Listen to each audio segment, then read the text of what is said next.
I'm Dr. Sridhar. I'm a consultant neonatologist and currently I work at Alain Mediclinic. Another important tip that a new parent should know is how you give drops to the babies. We give vitamin D drops and sometimes we do give something like simethicone, though the effect is not clear cut. Parents do prefer to give something if the baby keeps crying.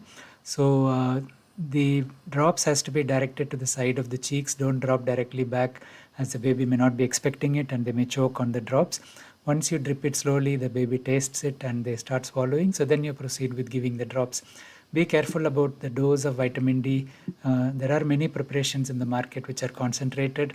I personally don't prefer to give the concentrated drops because there is a higher risk of overdosing. And in case the preparation you're using changes for any reason, be very careful. Baby needs 400 units a day, and read it on the container as well before you decide to give.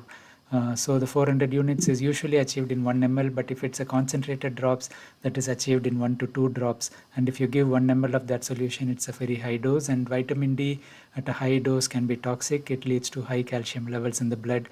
The calcium may deposit in organs, including the kidney, and it's not safe. So if you have been overdosing for any reason, you need to inform your doctor, but be careful with how much vitamin D you give and how you give it as well. There are situations when we decide to give a higher dose, but that is not routine.